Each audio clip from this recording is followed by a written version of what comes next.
México nunca volvió a ser el mismo país desde la militarización. Más que una guerra contra el narco, se desplegó una guerra contra el pueblo. Esposos Mandilones presenta.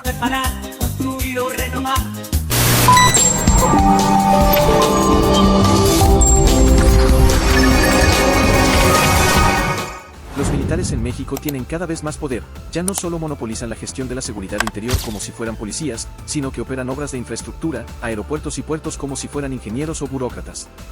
Lo que para muchos es una eminente militarización de la gestión estatal se terminó de consolidar en el último mes, cuando se aprobó en el Congreso el paso de la Guardia Nacional, una Policía Nacional creada en 2019, de la Secretaría de Seguridad a la Secretaría de Defensa. La presidenta, Claudia Sheinbaum, llegó al poder en octubre con la reforma constitucional recién aprobada por el gobierno de su antecesor y aliado, Andrés Manuel López Obrador, AMLO. Ambos niegan que se trate de una militarización, dicen que se está aprovechando la experiencia de los militares en la gestión de la seguridad interior, que las decisiones siguen siendo tomadas por civiles y que la situación de violencia es crítica y por eso se requiere el uso de todas las herramientas del Estado. Sin embargo, tanto críticos como adeptos del proyecto oficialista de la llamada Cuarta Transformación coinciden en que la militarización puede ser contraproducente, ya que, dicen, puede fomentar la violación de derechos humanos y condicionar algunos de los principios de la democracia. Guadalupe Correa Cabrera es experta en el tema, ha investigado durante décadas las causas de la violencia en México, las políticas de seguridad de los gobiernos y la creación de grupos paramilitares, que considera uno de los principales efectos de la militarización. La investigadora de la profesora de la Universidad George Mason, en Estados Unidos, recuerda en entrevista con BBC Mundo que la militarización no empezó con el gobierno de AMLO, pero sí se profundizó. Lo que sigue es una síntesis de la conversación con la politóloga mexicana. ¿De qué hablamos cuando hablamos de militarización?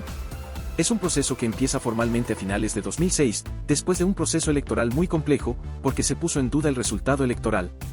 Y quien finalmente ganó, Felipe Calderón, había hecho campaña prometiendo empleos, pero terminó siendo un presidente militarista, con traje militar incluso, por cuenta de la llamada guerra contra las drogas.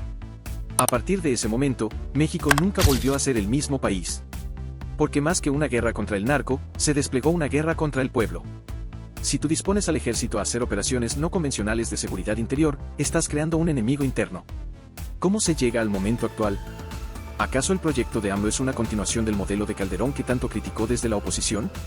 No solo es una continuación, es una profundización, una extensión.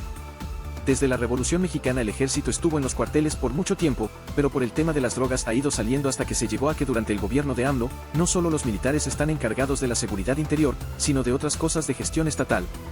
Muchos de los personajes que hoy encabezan el gobierno de la Cuarta Transformación eran críticos acérrimos de la política de Calderón, sobre todo del uso de los militares, y hoy están avalando una institucionalización de la utilización de las Fuerzas Armadas para la seguridad pública. La cual, además, es de manera indefinida, no se está planteando como una situación de emergencia, como fue con Calderón, sino algo estructural, constitucional incluso. Ya habría querido Calderón centralizar su política como lo están haciendo hoy. Hoy la presidenta Sheinbaum tiene el poder político, el judicial, el legislativo y el militar. Y eso nos hace pensar que vamos a un sistema de partido único, como ocurrió durante el Partido Revolucionario Institucional, que gobernó a México por 70 años. Pero el proyecto de Morena es eminentemente democrático. Sheinbaum ganó cómodamente. Tiene alta aprobación. México no es un régimen militar. Claro, democráticamente se decidió comenzar un esquema que puede derivar en autoritarismo. Está claro que la militarización se está dando con el aval de las mayorías. Pero el espacio para un sistema de partido hegemónico se está creando. Pareciera que vamos a una reedición del modelo del PRI. ¿Cuáles son las consecuencias de la militarización? Primero, la violación de derechos humanos derivados de un entrenamiento y lógica de operación de guerra para tratar temas como la migración, por ejemplo. Los militares no preguntan, sino disparan. En segundo lugar, están las desapariciones forzadas, que han involucrado la participación de elementos de las Fuerzas Armadas.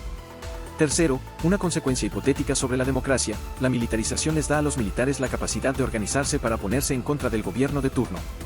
Cuando los militares tienen tanto poder, tienen mayor capacidad de incurrir en política, de reprimir y de restringir a los movimientos sociales. Y claro, el mismo gobierno de turno puede utilizarlos para su interés particular, político, de contener movimientos disidentes que no les gusten. ¿La crítica situación de seguridad en México no justifica el apoyo de los militares? Yo no niego que el origen del uso de los militares, como parte de una estrategia recursiva para responder a una emergencia, tenga algún sentido. Lo que pasa es que eso se desbordó. Se declaró una guerra contra las drogas y el resultado fue el surgimiento de múltiples grupos criminales paramilitares que siguieron el modelo de los Zetas. Eso no contribuyó a resolver el problema, sino muy al contrario. ¿Pero no era necesario usar a las Fuerzas Armadas para contener al narco? Era importante acabar con grupos que usaban armamento de alto calibre y controlaban territorios amplios. Ese modelo narco-paramilitar se extendió mucho.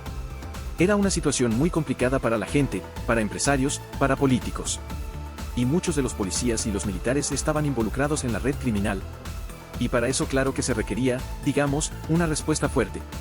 Pero tenía que ser enfocada, estratégica, metódica. Responder fuerte no es lo mismo que desplegar a los militares por todo el territorio. Parece que la militarización parte de un principio pragmático de que es lo único que funciona. Ahora bien, ¿funciona? Pues no. En realidad, cada vez están las cosas peor. Y, desafortunadamente, cada vez necesitas más militares, cada vez necesitas más presupuesto, cada vez necesitas comprar más armamento. Si lo tomas en número absolutos, el sexenio de AMLO tuvo más homicidios que cualquiera de los anteriores. Entonces no ha servido, y se va a seguir extendiendo. Es un círculo vicioso que no tiene fin porque más y más grupos se están sumando a la red criminal, y al ver que los militares entran en la escena, y que estos grupos son declarados enemigos de Estado, se arman más y se vuelven más fuertes. Es decir, la militarización, en lugar de resolver la violencia, la exacerba. Y a eso súmale las deserciones en el ejército y en las policías de personas que se adhieren a los grupos criminales. Estamos ante la paramilitarización criminal de México. Con la militarización, la inseguridad se volvió una guerra que no puede ser ganada y se reproduce a sí misma. ¿Por qué es tan importante que la policía sea civil y el ejército militar? Ni siquiera es que sea importante, es que son sus funciones. En otros países hay policías de corte militar, desde la gendarmería francesa hasta la policía militar colombiana. Pero, en todo caso, son dos cosas distintas porque tienen funciones distintas. La policía está encargada de poner orden, de que la comunidad esté en paz, mientras que las Fuerzas Armadas están para defender la soberanía y el territorio de agentes externos. Y por eso tienen armamento y entrenamiento y doctrinas distintos. Tú no puedes tratar a un delincuente civil como si fuera un enemigo externo, porque es como si le estuvieras haciendo la guerra a tu propio pueblo, a transportistas, campesinos, vendedores que, claro, están haciendo cosas ilegales al colaborar con el narco, pero que en todo caso no son los enemigos del Estado, son parte de la comunidad. La lógica de las Fuerzas Armadas se invierte cuando las usas para seguridad interna.